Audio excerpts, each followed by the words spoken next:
जोहार दोस्तों, आप सभी को आपका अपना चैनल नाग पूर्णिमा फाउंडेशन में स्वागत है। आज की इस वीडियो में हम लोग चर्चा करेंगे झारखंड के सभ्यता और संस्कृति, और हमारा टॉपिक रहेगा हम लोग का उरांव जनजाति के बारे में। बोलने का अर्थ है कि उरांव जनजाति का जो संस्कृति है, उनकी जो सभ्यताएं हैं, उनके बारे में आज हम लोग चर्चा करेंगे। इसके पहले वाले वीडियो में हम लोग संथाल जनजाति के बारे में हम लोग चर्चा किए थे। उनके जो जो भी सांस्कृतिक या सभ्यताएं जो हम लोग को देखने को मिलती है, उनके बारे में हम लोग चर्चा किए हैं। तो आज की इस वीडियो में हम लोग चर्चा करेंगे उरांव जनजाति के बारे में, उनकी संस्कृति, उनकी सभ्यता के बारे में। आप सभी को ये जानना जरूरी है। तो चलिए हम लोग शुरू करते हैं उरांव जनजाति के बारे में ना। उरांव जनजाति के बारे में, इनकी संस्कृति और इनकी सभ्यता को अगर हम लोग देखते हैं तो इसकी कुछ बेसिक चीजें हैं, उनको जानना पहले जरूरी है कि ये जो है झारखंड की सेकेंड लार्जेस्ट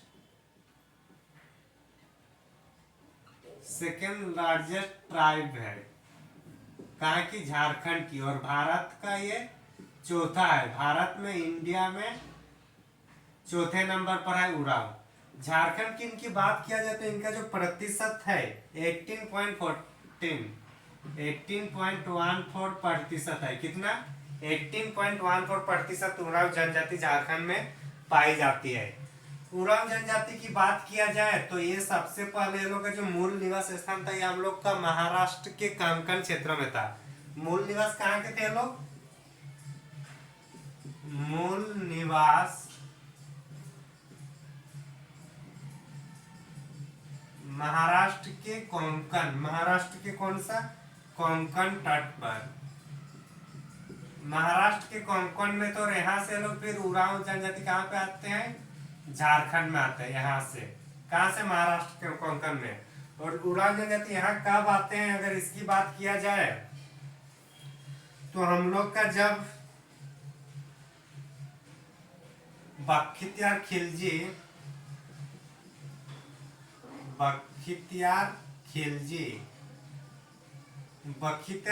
जब झारखंड में आते हैं 1206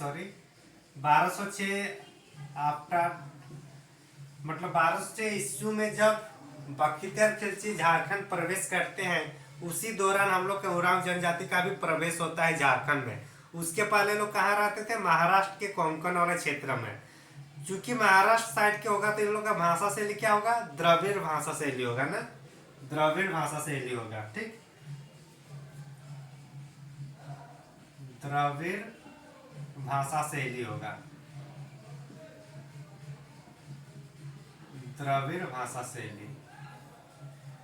ये हम लोग कुछ सामान्य परिचय हम लोग देख रहे हैं। इनकी अगर जनजाति की जो भाषा की बात किया जाता है, तेलों का जो भाषा है उसको कुडुक भाषा कहा जाता है। क्या? कुडुक भाषा। कुडुक का अर्थ क्या होता है? कुडुक ये भाषा है और इसका अर्थ क्या होता है? मानव। कुडुक भाषा जो कौन सी जनजाति से संबंधित है? उरांव जनजाति से। और कुडुक भाषा जो है, उनका जो अर्थ, शाब्दिक अर्थ क्या होता है? मतलब शाब्दिक अर्थ जो है कुडुक का, इसका शाब्दिक अर्थ होता है मानव। क्या होता है? मानव। मानव। तो अगर हम लोग मानव मतलब मनुष्य, इनके जो ये लोग का जो ब्लड जो ग्रुप रहता है, ब्लड ग्रुप क्या है? बी है। ब्लड ग्रुप बी यहाँ पे ज्यादा देखने को मिलता है। कहाँ पे? उरांव जनजाति के लोगों में। तो इतना जो इनकी सामान्य जानकारी है। इसके बाद हम लोग सामाजिक, सांस्कृतिक और धार्मिक के मामले में भी हम लोग देखने का प्रयास करेंगे, जो परीक्षा के दृष्टिकोण से वेरी वेरी महत्वपूर्ण है। वेरी वेरी महत्वपूर्ण। देख रहे हैं ना, हिंदी और इंग्लिश दोनों मिल जा रहा है। इसको लिख गए होंगे, आगे चलते थे। तो हम लोग अब जब चर्चा करेंगे राजनीतिक दृष्टिकोण, हम लोग यहाँ चर्चा नहीं करेंगे, क्योंकि जो राजनीतिक दृष्टिकोण हम लोग उरांव जनजाति के जो पढ़ा पंचायत है उसके बारे में हम लोग देख चुके हैं। तो हम लोग राजनीतिक को छोड़कर हम लोग सामाजिक, सांस्कृतिक में फोकस करेंगे। तो सामाजिक दृष्टिकोण की बात करेंगे सबसे पहले।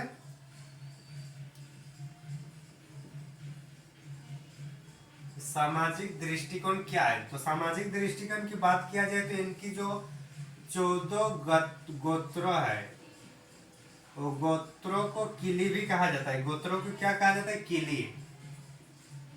तो टोटल कितने लोग का गोत्र है? गोत्रों कितना है? 14। तो ये याद रखना है कि जो उरांव जनजाति में 14 गोत्र पाए जाते हैं। कितने? 14।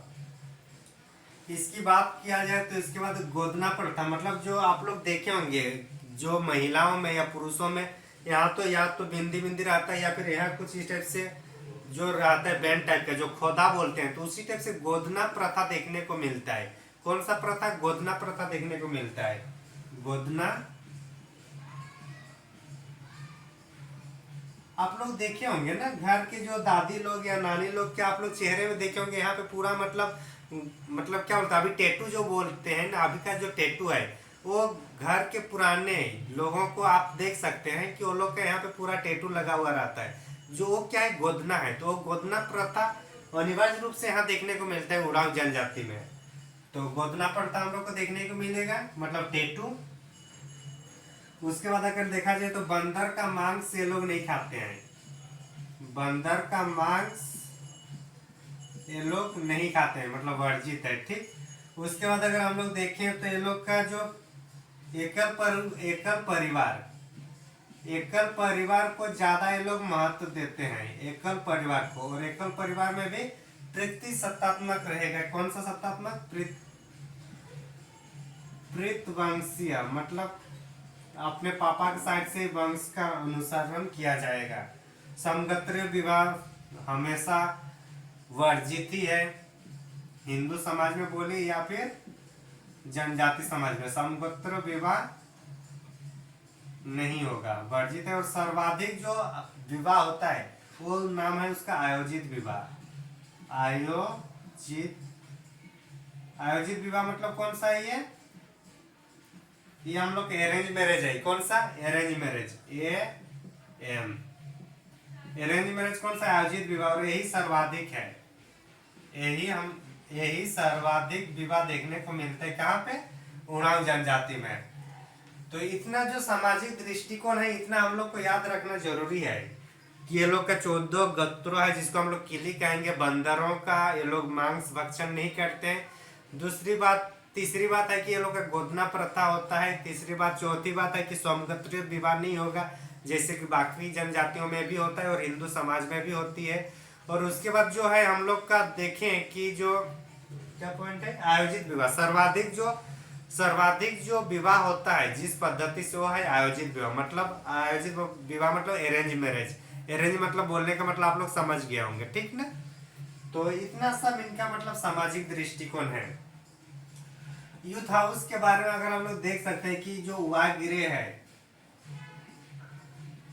वागिरिया मतलब यूथ हाउस, ये क्या है? इसके लिए में देखा जाए तो यूथ हाउस जो है उसको क्या कहा जाता है? धूमकुड़िया।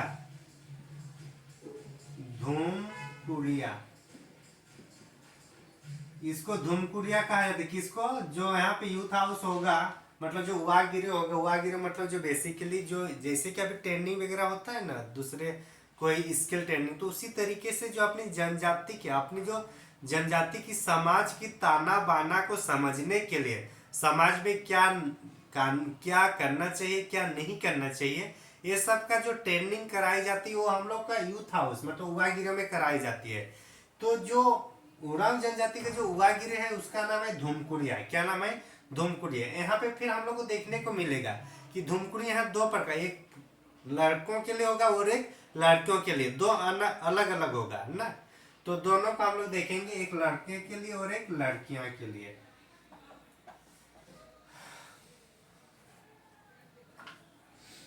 इसको मिटा देते। ठीक।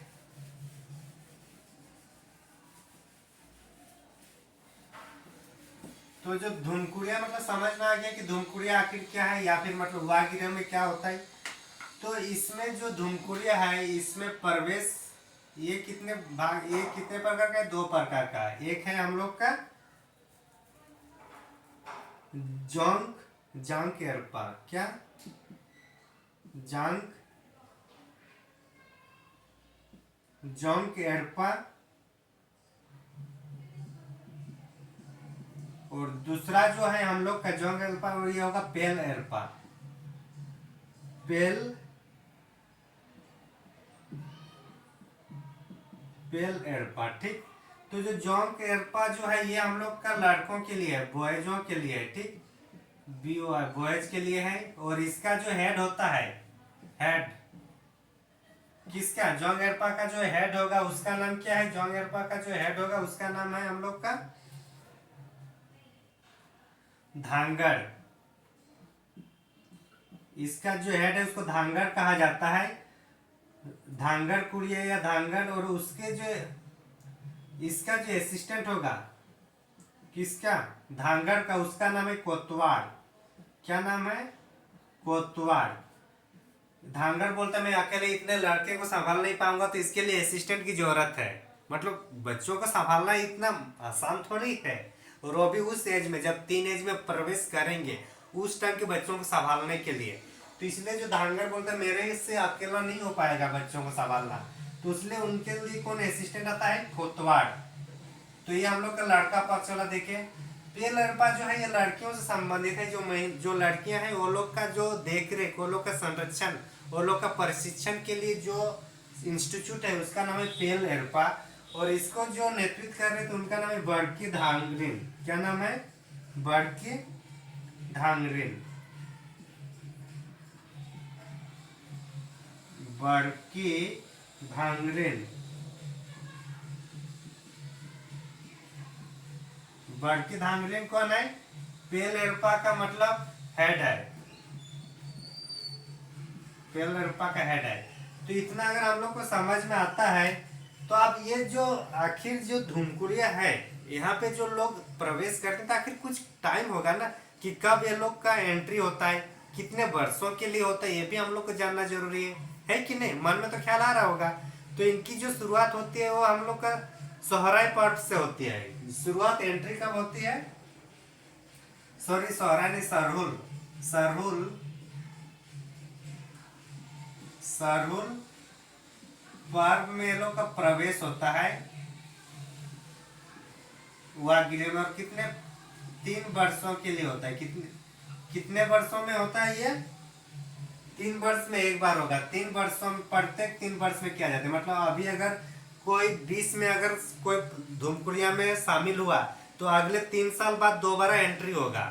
मतलब समझ सकते हैं कि जैसे 3 साल वो लोग को अंदर में रखा जाता है, 3 साल वो लोग का प्रशिक्षण दिलवाई जाती है। और उसके बाद फिर 3 साल बाद मतलब नए फ्रेश आएंगे 10 से 12 साल के अंतर्गत, फिर वो लोग को भी प्रशिक्षण दिलवाया जाता है, फिर उसको निकाला जाता है। तो इस तरीके से इनकी ये है सिस्टम है, मैकेनिज्म है वहागिरा के बारे में। तो इतना आप लोग को समझ में आ गया होगा उम्मीद करता हूँ। तो हम लोग का सामाजिक दृष्टिकोण से था। अब हम लोग देखेंगे आर्थिक दृष्टिकोण में क्या है उरांव जनजाति के बारे में। उरांव जनजाति के आर्थिक दृष्टिकोण पर भी हम लोग थोड़ा चर्चा कर लेंगे क्योंकि आर्थिक के बिना समाज कैसे चलेगा, कुछ अर्थव्यवस्था तो होना चाहिए ना। तो आर्थिक हम लोग ध्यान देते हैं। आर्थिक में अगर देखा जाए तो आर्थिक में सबसे पहले जो आता है वो है कि ये लोग जो ज्यादातर कृषि कार्य पे निर्भर करते हैं। मतलब खेत, कृषि, चावल ये सब उत्पादन करते हैं। तो क्या होगा, ये लोग कृषि कार्य से मतलब निर्भर रहते हैं।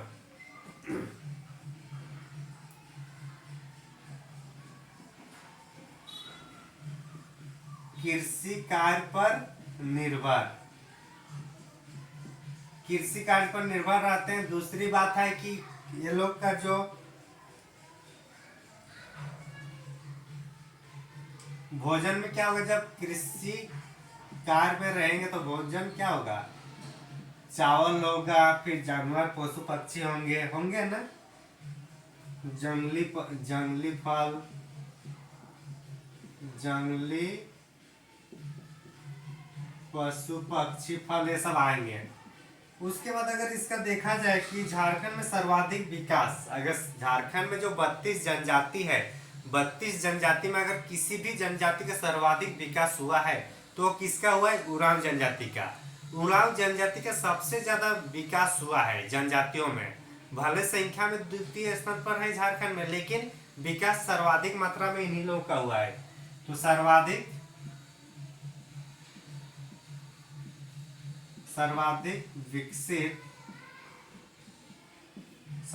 विकसित जनजाति। तो जनजाति में कौन सा जनजाति सर्वाधिक विकसित ये में है? उरांव जनजाति। कौन? उरांव जनजाति। ठीक, आगे चलते हैं। फिर हम लोग सामाजिक देखे, आर्थिक देखे, राजनीतिक हम लोग नहीं देखेंगे, क्योंकि राजनीतिक जो है हम लोग जनजातीय शासन व्यवस्था में हम लोग पढ़ चुके हैं, तो जो पढ़े हैं उसको दोबारा यहाँ नहीं देखना है। और इसलिए जनजातीय जो शासन व्यवस्था है उसको पहले पढ़ाया गया, उसके बाद इसको ये टॉपिक हम लोग शुरू किया है। अब हम लोग धार्मिक दृष्टिकोण पे देखेंगे।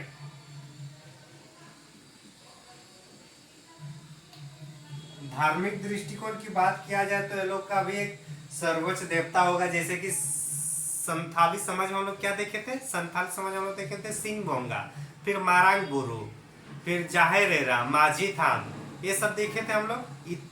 तो इसके बाद मतलब यहाँ पे भी हम लोग देखेंगे कुछ कुछ ये लोग का धार्मिक में। तो जो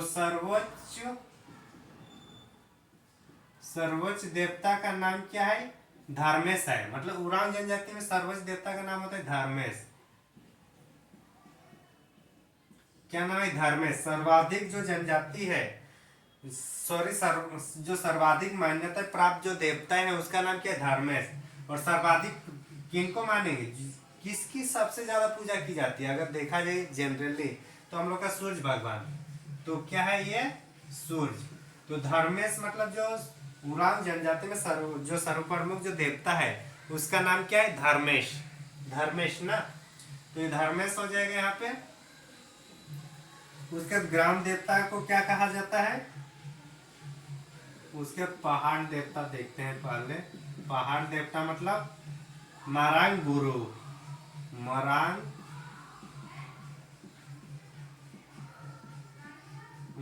गुरु पहाड़ देवता हो गया। पहाड़ देवता के बाद क्या होगा? ग्राम देवता। ग्राम देवता में कौन होगा? ठाकुर देव। और यही ठाकुर देव जब संथाल जनजाति हम लोग देखे तो इसको प्रमुख देवता भी माना जाता है, सिंगोंगा और ठाकुर। तो ग्राम देवता कौन है? ठाकुर है। किसमें? उरांव जनजाति में। क्वेश्चन पूछा जाता है कि उरांव जनजाति में ग्राम देवता को क्या कहा जाता है, तो क्या होगा? ठाकुर। या फिर सिंगोंगा और ठाकुर कौन से जनजाति के सर्व प्रमुख देवता है, तो क्या होगा? संथाली जनजाति। तो ये सब हम लोग को याद रखना होगा। जिंदगी इतनी आसान नहीं है कि 2-4 पढ़ के हम लोग को निकल जाएगा। जब तक हम लोग कला और संस्कृति को अच्छे से नहीं समझ पाएंगे तब तक झारखंड के क्वेश्चन का हम लोग उस लेवल पर टच नहीं कर पाएंगे। और उस लेवल में टच करने के लिए जहाँ सिलेक्शन होता है उसके लिए संस्कृति और सभ्यता करना जरूरी है, वेरी वेरी इंपॉर्टेंट है। इसको आप स्किप नहीं कर सकते हैं। ग्राम देवता, ठाकुर देवता, ग्राम देवता, ठाकुर देव। ठीक, आगे चलते हैं। फिर हम लोग डिहवार मतलब सीमांत। सीमांत मतलब जो क्षेत्र है। सीमांत देवता को क्या कहा गया? सीमांत देवता को डिहवार। डिहवार। ठीक, सीमांत देवता। कुल देवता,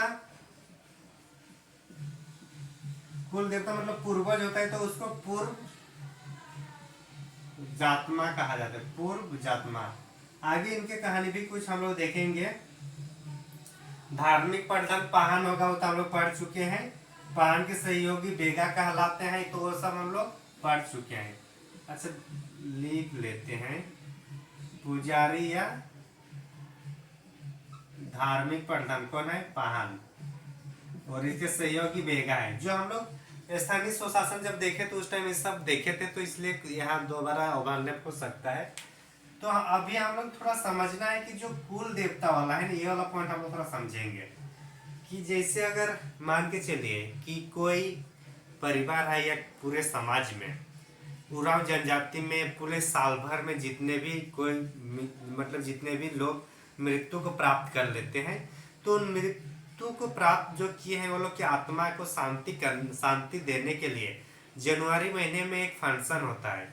और उस फंक्शन में ऐसा माना जाता है कि जो इस साल में जो लोग मर चुके हैं या इस साल में जिनकी प्राण त्याग हुआ है, उनका जो आत्मा है, उनकी आत्मा को आने उनके पहले वाले जो पूर्वज है उनके आत्मा के साथ दोनों के आत्मा को पुनर्मिलन कराया जाता है। ये हम लोग का जनवरी महीने में होता है, तो उसको हम लोग एक बार देखेंगे उड़ान में उस जो प्रोसेस है उसको क्या कहा जाता है। तो उसके लिए अगर देखा जाए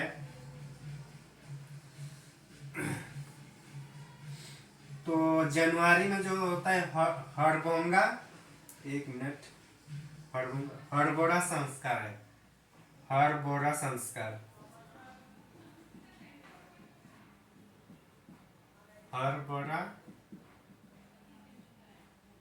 हड़बोड़ा संस्कार एक प्राय जनवरी में ही होता है, मतलब इसी महीने में होता है ये। और इसमें क्या होता है एक्चुअली, हड़बोड़ा में जो साल भर में प्राण त्याग करने के बाद जो आत्मा को शांति या फिर बोले पूर्वजों से मिलान, से मिलान किसको कहेंगे, हड़बड़ा संस्कार। और ये जो आत्मा का जो मिलन होगा, पूर्वजों का आत्मा और नया आत्मा, मतलब इस साल में जो आत्मा निकले हैं शरीर से, तो जो दोनों का जो मिलन होगा, दोनों आत्मा का जो मिलन होगा, उसको कहा जाता है, उसको उसका कोहा बंजा कहा जाता है। क्या कहा जाता है, कोहा बंजा।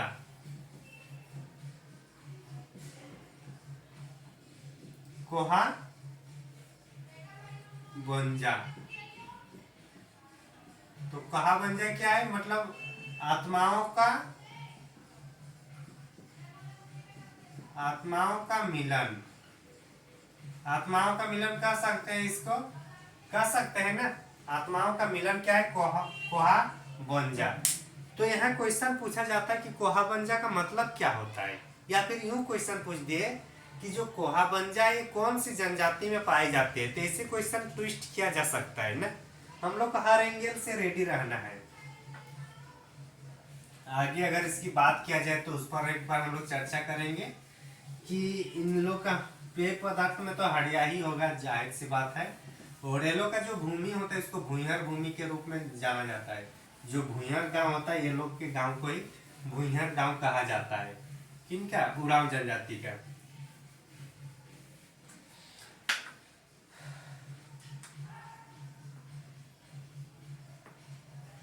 आगे देखते हैं हम लोग, धार्मिक में ही लोग फसल की रक्षा के लिए जो पूजा होता है उसको भेलवा पूजा कहा जाता है। कौन सा पूजा, भेलवा।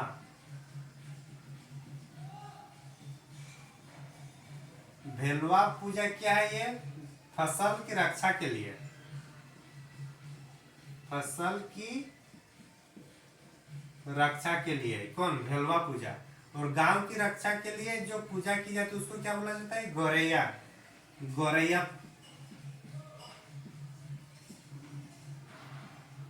गौरैया पूजा किसको कहा जाता है, गांव के संरक्षण के लिए। गांव के संरक्षण के लिए कौन सा था, गौरैया पूजा। और फसल के संरक्षण के लिए भेलवा पूजा। तो इतना अगर हम लोग समझते हैं तो आगे हम लोग फिर चलते हैं। ये सब हम लोग धार्मिक ये में देख रहे थे कि जो उरांव जनजाति में जो धार्मिक बिंदु है उसमें क्या क्या शामिल है, तो इसको देख लिए। फिर आगे हम लोग सांस्कृतिक ये में देखेंगे, सांस्कृतिक क्या क्या है उरांव जनजाति का। क्योंकि हम लोग जो भी जनजाति पढ़ेंगे उसका पूरा जो कला संस्कृति जो भी है, कल्चरल सब उसको हम लोग देखेंगे।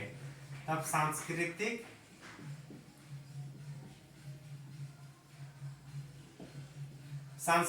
गतिविधि में देखा जाए तो इनका जो मुख्य त्योहार है कर्मा और सरहुल।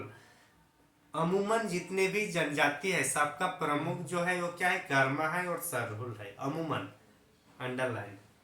तो प्रमुख जो त्योहार होगा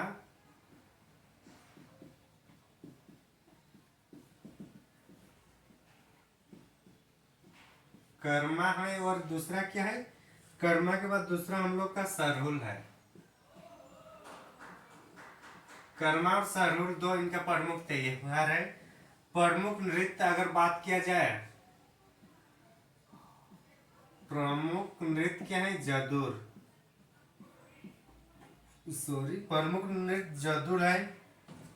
नृत्य के लिए स्थान जो होगा उसको क्या कहा जाता है, आखड़ा। ये तो आप लोग पढ़े ही होंगे आखड़ा, और देखे भी होंगे। उरांव गांव को क्या कहा जाता है, उरांव भुइहारी भूमि ना, भुइहारी गांव। उरांव गांव को क्या कहा जाता है, भुइहार। भुइहार किसको कहा जाता है, उरांव गांव को भुइहार कहा जाता है, ठीक ना। आगे चलते हैं फिर। इसमें इतना हम लोग को सांस्कृतिक चीजों देखना था हम लोग को। और इतना अगर सांस्कृतिक चीज अगर देखते हैं तो कुछ इसमें जो युद्ध होता है, मतलब वो लोग शिकार खेलने जाते हैं कि साल भर में हर साल वो लोग शिकार खेलने निकलते हैं। तो उसमें से शिकार में भी तीन तरह का, मतलब तीन टाइम है, तीन समय जहाँ पे ये शिकार की जाती है। तो उसको भी एक बार देखने का प्रयास करते हैं हम लोग। होने से उरांव जनजाति के बारे में हम लोग लगभग जो यहाँ पे देखने को मिलता है वो सब हम लोग कंप्लीट कर लिए होंगे। अच्छा, यहाँ पे और एक चीज देखने को मिलता है, उसको एक बार देखना जरूरी है। जो यहाँ पे देखने को मिलेगा हम लोग को देखना जरूरी है कि उरांव जनजाति में है शिकार जो प्रतिवर्ष होता है। शिकार प्रतिवर्ष होगा और तीन टाइम में होता है, मेनली तीन टाइम में होता है। एक होगा हम लोग का कब, बैसाख महीना में। बैसाख महीना में होता है। बैसाख महीना में जो होगा उसको विषु सेंद्रा कहा जाता है, विषु सेंद्रा, ठीक। बैसाख महीना में जो होगा। दूसरा जो हम लोग का होगा फागुन महीने में।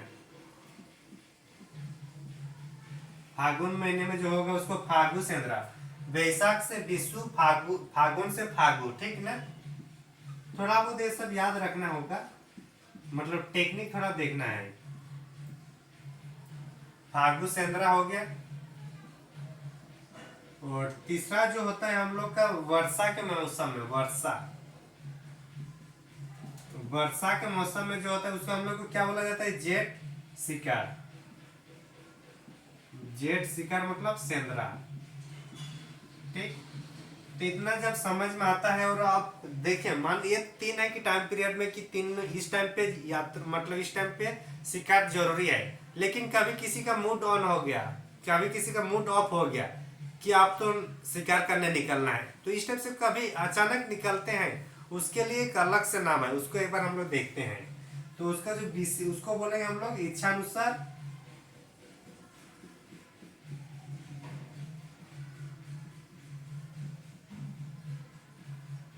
इच्छानुसार जो किया जाएगा उसको हम लोग क्या कहेंगे, इच्छानुसार जो होता है उसको दोराहा। इच्छानुसार जो होगा उसको हम लोग क्या कहेंगे, दोराहा। दोराहा क्या कहेंगे, मतलब जो अचानक शिकार करने के लिए निकलते हैं उसको हम लोग दोराहा कहते हैं। क्या कहते हैं, दोराहा। आगे इसमें और कुछ चीज हम लोग को देखना जरूरी है इसमें, कि इसमें कुछ कुछ प्रथा में देखने को मिलती है, जैसे पाचा पद्धति है, या फिर ददनी प्रथा है। एक मिनट, सॉरी, पसरी प्रथा और पाचा पद्धति। तो पसरी प्रथा और पाचा पद्धति एक इस टाइप से मतलब पद्धति है जहां पर जो हम लोग को देखने को मिलता है वो उरांव जनजाति में। डायरेक्ट क्वेश्चन पूछा जाता है कि पसरी प्रथा और पाचा पद्धति कौन से जनजाति में देखने को मिलती है, तो ये होगा हम लोग का उरांव जनजाति के बारे में। तो इस तरीके से अगर देखा जाए।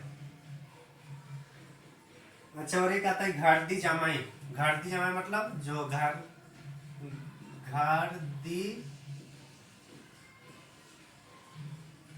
जामाई मतलब जो घाट जामाई जो बांधता है।